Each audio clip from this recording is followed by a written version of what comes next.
다들 바쁘신 와중에도 이렇게 귀중한 시간을 내셔서 박사학위 심사 요지 발표 참석해 주셔서 감사드립니다. 저는 김은숙 교수님 연구실의 박사과정 김진우라고 하고 중대사고 조건의 열 유체 구조 연계 해석을 위한 SPH 기반 다물리 시뮬레이션 기법에 대해서 발표드리겠습니다. 발표 순서는 다음과 같습니다. 먼저 서론에서는 본 연구의 배경과 필요성, 그리고 연구의 전체적 범위에 대해서 소개드리겠습니다. 다음으로 열타성 모델과 구조물 손상 및 파손 모델에 대해서 설명드리겠습니다. 이 두 가지 모델은 본 연구에서 새롭게 개발된 핵심 모델로서 SPH 기반 구조 해석의 정확성과 적용 가능성을 크게 확장시킨 부분입니다. 이어서 유체 구조 연계 해석을 모델에 대해서 말씀을 드리겠습니다. 해당 모델은 최신 SPH 기법을 따라서 구현이 되었고 유체와 구조 영역 간 큰 타임스 차이를 효율적으로 다룰 수 있도록 구성된 것이 특징입니다. 그리고 개발된 통합 모델의 적용성을 검증을 하기 위해서 실제 스케일의 노후 코어 캡처 중대사고 시나리오에 적용한 사례에 대해서 소개드리겠습니다. 마지막으로 전체 발표 내용을 정리하고 주요 결론 및 시사점을 말씀드리며 발표를 마무리하겠습니다. 아래 그림과 같이 원자로 중대사고 상황에서는 고온의 용융물의 자유표면 이동, 유체구조 상호작용, 고체 액체 상변화, 그리고 구조물의 파손과 같은 복잡한 현상들이 동시에 발생합니다. 이러한 복잡한 현상들이 서로 영향을 주고받기 때문에 이들을 모두 고려한 통합 해석 모델이 반드시 필요합니다. 그래야만 중대사고 시나리오에 대한 정확하고 신뢰도 높은 안전 해석이 가능해지기 때문입니다. SPH는 입자 기본 특성상 자유표면 이동, 상변화, 구조물의 충돌, 손상 및 파손을 비교적 쉽게 구현할 수 있는 장점을 지닙니다. 따라서 SPH는 필요한 모델들을 단위 프레임워크 내에서 비교적 쉽게 통합을 할 수 있고 원자로 중대사고 안전 해석에 매우 유용한 해석 도구가 될 수 있는 잠재력을 지니고 있습니다. 이러한 장점에도 불구하고 기존 SPH FSI 모델은 몇 가지 한계점을 지닙니다. 우선 매우 정확하고 안정적인 구조 해석 모델이 제안이 됐지만 구현이 어렵습니다. 이 결과는 SPH 구조 해석의 선도 그룹의 결과로 매우 좋은 대변형 해석을 보여줍니다. 그러나 이 방식은 입자 가속도를 계산하기 위해서 총 4가지 미분 방식을 풀어야 되기 때문에 계산 효율적이지 않고 구현하기가 높아 모델 확장 시 많은 시간이 필요합니다. 본 연구에서는 비교적 쉽고 효율적이면서 기존 방법에 필적하는 정확도를 지닌 SPH 구조 모델을 개발을 하고자 합니다. 대부분의 SPH 기존 연구는 응력 변화율을 통해서 응력을 시간 적분하는 방식으로 소성 응력 상태를 계산합니다. 이 방식은 탄성 에너지 소산 문제를 겪기 때문에 탄성의 주기하거나 혹은 반복 하중이 있는 조건에서 사용하기 어렵습니다. 본 연구는 에너지 밀도 함수를 통해서 응력을 지속적으로 계산하는 방법을 통해서 탄성 에너지를 엄격히 보존하도록 계산을 하였습니다. 다음으로 SPH가 구조물 파손 해석의 장점이 있으나 신뢰도 높은 모델은 아직 부재합니다. 그 이유는 SPH는 주변의 입자가 충분히 있어야지 정확도를 보존하는 방식인데 파손이라는 것이 주변 입자가 사라지는 현상이기 때문에 이런 손상 및 파손 모델을 개발하는 것이 쉽지는 않습니다. 슈도 스프링법이나 페이스 필드법을 이용한 기존 연구가 있지만 정확도가 낮거나 알고리즘 구현 난이도가 높다는 단점을 지니고 있습니다. 본 연구에서는 효율적이면서 정확한 치동 파손 모델을 개발을 하였습니다. 또한 실제 공학 문제에서는 여러 다물리 현상이 복합적으로 발생을 합니다. 앞에 이제 이후에서 이런 현상들을 모두 다룰 수 있는 범용적인 모델은 아직 없는 상태입니다. 본 연구에서는 정확성, 효율성, 그리고 낮은 구현 난이도 조건을 모두 만족하는 SPH 모델을 통합을 하여서 고온 고점성의 유체, 유체구조 상호작용, 열탄소성, 구조물의 충돌, 손상 및 파손을 모두 다룰 수 있게 되었습니다. 마지막으로 이 통합 모델을 실제 스케일의 원자로 중대사고 시나리오에 적용을 해서 실용성을 입증을 하였습니다. 고온의 압력 용기와 노심 용융물이 노의 코어 캡처로 동시에 낙하하는 구조 건전성 측면에서 가장 위험도가 높은 시나리오를 선정을 해서 구조 건전성과 노심 용융물의 재배치를 정량적으로 분석을 하였습니다. 이번 연구의 목적을 다시 한번 정리드리면 실제 공학 문제, 실제 중대사고 문제에 직접 적용할 수 있는 열 유체 구조 연계 통합 모델을 SPH 기반으로 만드는 데 있습니다. 이를 위해서는 정확하고 안정적이며 계산이 빠르고 구현이 쉬운 해석 프레임워크를 구축을 해야 됩니다. 이러한 조건을 만족하기 위해 기존 SPH 기법에 더해서 다른 분야에서 제한된 유용한 방법들을 선별을 해서 SPH 방식에 맞게 통합을 하였습니다. 그리고 최종적으로 이렇게 만든 모델을 실제 공학 스케일 문제에 적용하여 얼마나 잘 작동하는지 검증하는 것이 본 연구의 핵심입니다. 이 연구의 범위입니다. 열탄소성 구조 모델과 파손 모델을 개발하고 기존 선행 연구에서 개발한 비합축성 유체 모델과 암시성 점성 모델을 구조 모델과 연계하여 FSI 모델을 개발하였습니다. 또한 실제 공학 문제의 입력 데이터를 효율적으로 생성하고자 복잡한 3차원 형상에서 매끄러운 입자 분포를 생성할 수 있는 툴을 개발하였습니다. 이 개발된 모델은 모두 통합을 해서 RPB와 용융물의 코어 캡처로 동시에 낙하하는 구조 건전성 측면에서 가장 최악의 시나리오를 해석에 대한 정량적인 분석이 수행이 되었습니다. 열탄소성 모델 개발 및 검증입니다. 문헌 검토를 통해서 대변형 탄소성 모델에 적합한 지방형식과 구성 모델을 채택을 하였습니다. 지방형식으로 초기 형상과 현재 형상의 차이로 변형률을 평가하는 토탈로그징 방식이 사용이 되었습니다. 이 방식은 잘 적용된 초기 입자 분포에서 미분을 계산하기 때문에 후치 안정성이 높아 본 연구에서 채택이 되었습니다. 구성 모델로는 하이퍼엘라스틱 기반의 접근법을 사용을 했습니다. 이 접근법은 변형 에너지 밀도 함수를 통해서 응력을 직접적으로 도출하기 때문에 에너지 손상 문제가 없고, 따라서 탄성과 소성 모두 다룰 수 있는 범용적인 모델입니다. 큰 변형을 다루려면 변형급의 텐서를 탄성, 열팽창, 소성의 세 가지 곱으로 표현을 해야 됩니다. 이 표현이 이 곱셈 형태가 소성 계산 알고리즘을 어렵게 만듭니다. 이 구성 모델의 가장 큰 장점은 로그 변형률을 사용하기 때문에 소성 변형률이 덧셈 분해가 되어 알고리즘이 굉장히 단순해진다는 점입니다. 이 방식은 유한요소법에서 이미 검증된 방식이며 SPH에서 본 연구에서 사실상 처음으로 적용이 되어서 대변형 탄소성 문제에 대해서 정확도가 검증이 되었습니다. 이 표는 응력 업데이트 방식입니다.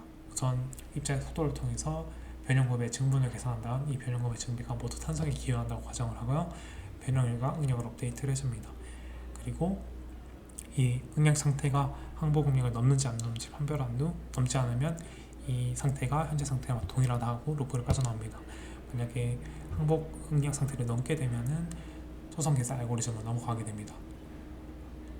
소성 계산 알고리즘은 리턴 발표형을 통해서 이루어지게 되고, 아까 말씀드렸다시피 소성 변형이 덧셈 분해가 되기 때문에 일반적인 뉴턴 립슨 방식으로 5번 이내의 이터레이션으로 수렴을 해서 매우 효율적인 계산이 가능합니다. 말씀드렸던 알고리즘을 순서대로 표현한 것입니다. 단축 인장에 의한 금속 막대의 네킹 문제를 풀어서 모델 검증을 수행을 하였습니다. 이 영상은 네킹의 3차원 해석 영상입니다. 안정적인 응력과 변형률 분포를 보입니다.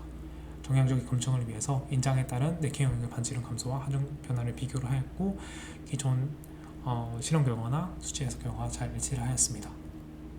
SPH에서 곡률이 있는 형상을 다룰 때 일반적으로 카르테시안 입자 분포를 사용을 합니다.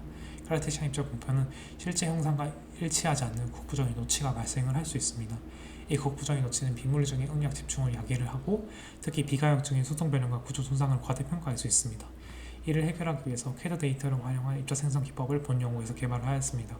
즉 구조물 내부에서 입자를 조금씩 움직여서 균일한 입자 분포를 유지하도록 하고, 캐드 표면 데이터를 이용해서 입자가 구조물 밖으로 빠져나가는 것을 방지를 합니다.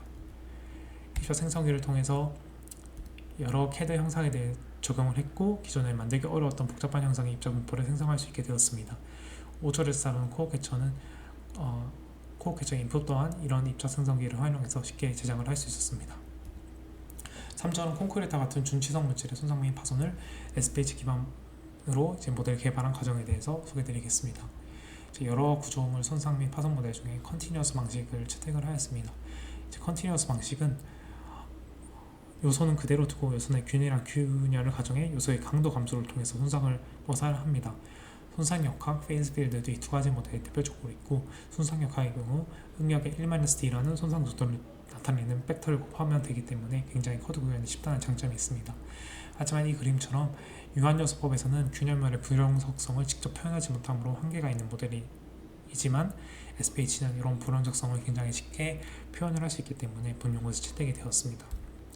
구조물의 변형 시 구조물 내부에 미세한 공극이 생성이 되게 되고, 이 공극이 합쳐져 결국 거시적인 파손으로 이어지게 됩니다. 손상 변수에서는 손상 역학에서는 이 손상의 상태에서 일부 면적이 손상이 되어 실제 하중 전달 면적이 감소하게 됩니다. 이를 교로하여 손상 변수 D를 손상 변수 면적 AD와 A의 면적 B로 표현을 하게 됩니다. 그래서 이 D를 통해서 손상에 의한 구조물의 강도 감소가 모사가 되게 됩니다. 일반적으로 D는 변형의 커짐에 따라 1에 익스포넨셜하게 수렴하도록 모델링이 됩니다. A와 B를 상수로 주게 되면 메쉬의 영향을 크게 받는다는 문제가 있습니다. A와 B는 요소의 크기, 모양, 물질 특성, 파손 에너지에 따라 정의가 돼야지 메쉬 의존성이 적다는 것이 확인이 되었습니다. 변요소법에서. 그리고 A와 B를 모델링하기 위해서는 코이시브 존 모델을 사용하는 응집력 모델을 주로 적용이 되었고요.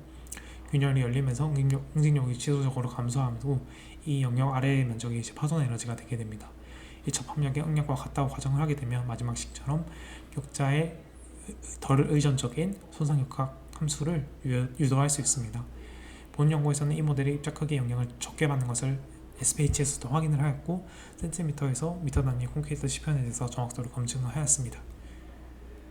송상역학에서 일반적으로 변형률 대신에 재료 특성을 반영하는 유어 변형률 손상을 평가합니다. 일반적인 재료는 압축보다 인접 조건에서 파손이 되기 쉬우므로 많은 유어 변형률이 인장 영역을 중점으로 둔 모델링이 됩니다. 많이 사용되는 종류로는 스탠다드 랭킹, 스무스 랭킹, 모디파이드 본마시스가 있습니다. 평판 능력 조건에서 유어 변형률을 그리면 이렇게 그려집니다. 모디파이드 본마시스를 보게 되면 압축 영역이 훨씬 뚱뚱한데 이는 파손될 때 더 많은 능력이 필요하다는 것을 의미합니다. 랭킹의 경우 주응력을 통해서 계산이 되며 압축 영역은 무한히 크므로 압축 응력에 대한 파손을 고려하지 않습니다. 이 세 가지 모두 구현이 되는데 모델 검증은 참고 문헌과 동일하게 스무스 랭킹을 통해서 수행이 되었습니다. 동적 화정 문제인 칼토프 윙클러 실험에 대해서 모델 검증을 수행하였습니다. 다음은 이제 그림 발사체가 시편 하반구를 20m/s로 충돌하여 동적 화정에서 시편에 크랙이 발생하는 문제입니다. 안정적인 손상 변수와 응력 분포의 발달이 확인되며 크랙은 70도 각도로 실험이 다른 해석 결과와 잘 일치를 하였습니다. 크랙의 전파 속도 또한 유한요소법과는 다른 해석 결과와 유사합니다. 오른쪽은 수치 안정화 파라미터에 따른 평균 크랙 전파 속도를 비교를 했는데 해상도에 따른 실험성이 확인이 됩니다. 다음은 유체구조 상호작용 모델과 그 검증 결과에 대해서 말씀을 드리겠습니다. 본 연구에서는 비압축성 고점성 유체를 다루기 위해서 성능 연구에서 개발된 유체 모델을 사용합니다. 비압축성 모델로는 Explicit Incompressible SPH, EISPH를 사용합니다. 이 방식은 프레셔 포화성분 이퀘이션을 풀 때 풀어서 이제 압력을 계산하는데 해를 구할 때 수반되는 이터레이션 수를 효율적으로 줄이면서 정확도를 보장하는 방식입니다. 또한 고점성 유체를 다룰 때 큰 타임 스텝 크기를 사용할 수 있도록 암시적인 점성 모델을 사용을 합니다. 유체 구조 경계면에서 운동학적 동적 조건은 노슬립 조건과 힘 평형 공식으로 공식화됩니다. 여기에 이제 노슬립 조건에 의해서 응력의 전단 선부를 무시할 수 있으므로 많은 SPH 선행 연구에서는 유체 구조 상호작용을 유체 구조 사이에 압력 힘을 푸는 형태로 단순화시킵니다. 압력 힘을 반대칭으로 적절히 공식화를 하게 되면은 유체와 구조 사이 작용 반작용을 만족시킬 수 있고 본 연구에서 그대로 적용이 되었습니다. 즉 구조의 압력은 유체와 구조의 가속도가 같아 유체가 침투하지 못한다는 비침투 조건과 유체의 가속도를 적절히 연립을 하게 되면 구조의 압력을 계산할 수 있습니다. 다음으로 FSI 시간 촉분 방식입니다. 유체와 구조 모두 명시적 시간 촉분법을 사용하므로 CFA 조건을 보게 되면 구조에서 요구되는 타임스텝이 유체보다 훨씬 가혹합니다. 유체 영역의 계산을 최소화하기 위해서 유체를 한번 업데이트하는 동안 구조를 여러 번 업데이트하는 방식을 사용합니다. 이 방식이 수능 연구에서 제한된 방식이고 본 연구에서 그대로 따라 구현이 되었습니다. 우선 구조는 유체에게 속도와 위치 정보를 주고 이 정보는 이제 유체의 경계 조건으로 작용하여 유체의 입자를 한번 업데이트를 합니다. 업데이트된 유체는 구조에 FSI를 위한 압력 정보를 전달하고 구조는 압력 정보를 하중 정보로 변환하여 유체가 같은 시점이 될 때까지 여러 번의 서버 이테이션을 돌아서 시간 촉분을 마무리합니다. 이 그림은 말씀드렸던 알고리즘의 순서도를 표현한 것입니다. 모델 검증을 위해서 솔루션에 의해 탄성빔이 시간에 따라 진동하는 변이를 실험 결과와 비교를 하였습니다. 수심이 얕은 경우, 깊은 경우 두 가지 경우에서 수행되었고 비교해 보면가 안정적으로 이 유체 압력과 구조물의 응력이 계산되는 것이 확인이 되며 실험 결과와 그 구조물의 변이를 비교를 했는데 마찬가지로 잘 일치하는 것이 확인이 되었습니다. 결과적으로 이제 본 연구에 사용된 SPH 모델이 최신 SPH 모델에 따라 잘 구현이 되었다는 것을 확인하였습니다. 이번 장에서는 개발된 통합 SPH FSI 기법을 원자력 중대사고 시나리오에 적용하여 실제공학 규모의 해석이 가능함을 시연하고자 합니다. 지진과 같은 자연재해나 인적 오류로 인해서 원자로 내 냉각소가 손실된 경우 연료가 과열되면서 멜트다운이 발생을 할 수 있습니다. 이때 노심 용융물이 원자로 용기 내부에 형성이 되게 되고 금속 성분과 산화물 성분이 밀도 차이에 따라서 그림과 같이 층을 이루게 됩니다. 고온의 노심 용융물이 원자로 RPB와 접촉을 하게 되면 용기의 벽이 열적으로 침식되어 벽 두께가 점점 얇아지고 구조적으로 취약해집니다. IVR, 인베슬 리텐션에 대한 SPH 연구 결과를 보게 되면 대류 열 전달에 의해서 상당한 열적 침식이 발생을 하게 됐고 IVR의 상사 실험이 OLHF 테스트에서도 압력 위의 콧부정이 파손이 확인이 됩니다. 따라서 원자로 중대 사고 동안 원자로 용기에 콧부정이 파손이 발생할 가능성이 있습니다. 이러한 방사선 물질의 외부 누출을 방지를 하기 위해서 원자로 하부에는 이제 외부 코어 캐쳐가 설치가 되어 있습니다. 이제 파손된 용기로부터 방출된 오심 용융물은 영상에 보시는 것처럼 코어 캐쳐 내부로 수집이 되게 됩니다. 이 장치는 넓은 냉각 면적을 확보함으로써 오심 용융물이 빠르게 안정화되고 방사능 물질이 지정된 공간 내에서 안전하게 격리될 수 있도록 합니다. 드물지만 이 그림에서 보시는 것처럼 원자로 용기에 전역적인 파손이 발생할 수 있습니다. 여러 전역 파손 시나리오 중 원자로 하부가 단칼에 절단되듯이 파손되는 시나리오를 선정을 했습니다. RPB와 노심 용융물이 함께 자유낙하하여 가장 많은 질량이 외부 코어 캐쳐와 충돌을 하기 때문에 구조 건전성 측면에서 가장 위험도가 큽니다. 충돌 이후 구조물에 상당한 연구 변형과 파손이 발생할 수 있고 RPB 내부의 일부 노심 용융물은 외부로 방출되어 코어 캐쳐로 재배치가 되게 됩니다. 확인해야 할 주요 변수는 용융물의 재배치 고동과 구조 건전성입니다.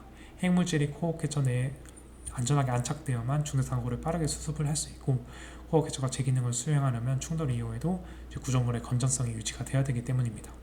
이러한 상황은 탄소성 변형, 연소식 충돌, 파손, 유체 구조 상호작용, 열전달 등 복잡한 다물리 현상이 동시에 수반되는 문제입니다. 서론에다 말씀드린 것처럼 입자법을 사용했기 때문에 필요한 모델들을 쉽게 구현하여 통합이 가능했습니다. 이 연구에서 다루는 시나리오는 단순한 가상의 조건이 아니라 관련 사업자인 한수원에서도 코어 캐쳐 성능 및 안전성 평가로 다루고 있는 주제입니다. 여러 시나리오 파라미터에 대한 파라미터 연구를 수행을 하였고 본 요질 발표에서는 두 가지에 대해서만 설명드리도록 하겠습니다. 충돌 각도를 15도로 고정을 하고 RPB의 초기 온도가 1000도C, 1200도C, 1500도C일 때 결과 비교입니다. 초기 온도가 높을수록 RPB의 변형이 점차 증가되는 것이 확인되며 특히 오른쪽 그림과 같이 1500도에서는 RPB의 녹는 점인 1540도에 근접을 하기 때문에 충돌에 의해서 상당한 수준의 연구 변형이 발생한 것이 확인할 수 있습니다. 용융물이 RPB 외부로 방출되는 과정은 RPB가 탄성적으로 변형되어 그 전환된 에너지가 운동 에너지로 전환되면서 발생을 하게 됩니다. 하지만 이제 초기 온도가 높을수록 RPB는 탄성 변형보다는 소성 변형이나 부부정의 파손을 통해 에너지를 소산하게 되고 이로 인해 용융물에 얻는 운동 에너지는 오히려 감소하게 됩니다. 따라서 충돌에 의한 용융물 재배치는 줄어드는 경향을 보입니다. 다음은 RPB 온도가 1000도C, 1500도C일 때 구조물의 연구 변형과 파손을 비교를 했습니다. RPB의 온도가 클수록 RPB의 변형이 커지며 RPB의 파편화가 될 정도로 심하진 않지만 RPB 일부 파손이 확인이 됩니다. 넓적하게 더 변형되는 만큼 콘크리트 관통부가 증가하는 것이 보입니다. 콘크리트 하부의 탄소광층을 보게 되면 오히려 RPB 온도가 낮을 때 더 큰 소성 변형이 발생하고 있습니다. 이는 RPB 온도가 낮을수록 RPB 강도가 크고 충돌 시 더 많은 발력을 발생시키기 때문입니다. 특히 스터드로 고정된 부위에서 변형이 집중되지만 그 크기는 매우 작기 때문에 탄소광의 연구 변형과 파손은 거의 무시할 수 있는 정도로 확인이 되었습니다.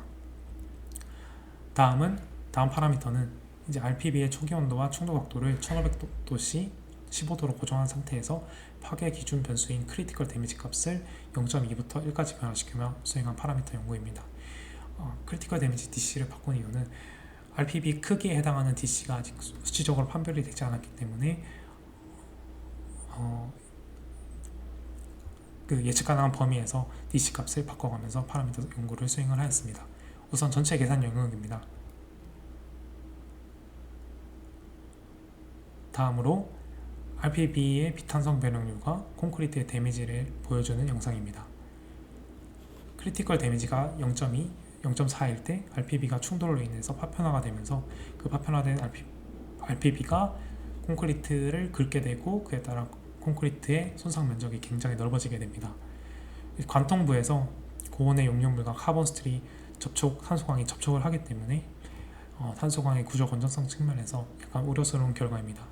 0.6, 1.0일 때는 후부정의 파손은 확인이 되나 파편화가 될 정도로 심하게 손상이 되지는 않습니다. 크리티컬 데미지 값은 이 시나리오에서 굉장히 중요한 파라미터로 확인이 되었습니다. 그리고 이외에도 여러 모델 파라미터, 또 시나리오 파라미터의 영향에 대해서 분석한 결과는 학예 논문의 기술이 되었습니다. 결론적으로 이번 연구를 통해서 SPH-FSI 통합 해상 모델의 중대사고 적용성을 입증을 하였습니다. 이 통합 모델은 각 현상별로 전통적인 격자 기법의 정확도에 필적하는 정확도를 가지고 있고 기존의 기법으로 모두 고려하기 어려웠던 복잡한 다물리 현상이 포함된 이제 중대사고 시나리오에 본 모델을 적용을 해서 안정적인 계산 수행이 가능함을 확인을 하였습니다. 이를 통해 향후 원자력 안정 해석 도구의 실질적인 원자력 안정 해석 도구로서의 실질적인 확장이 기대가 됩니다. 맛보신 과정에도 이렇게 시간 내주셔서 발표에 경청해 주셔서 다시 한번 감사드리고, 발표 내용에 대해서 궁금한 점이나 코멘트가 있으면 이메일을 통해서 연락을 주시면 답변을 드릴 수 있도록 하겠습니다.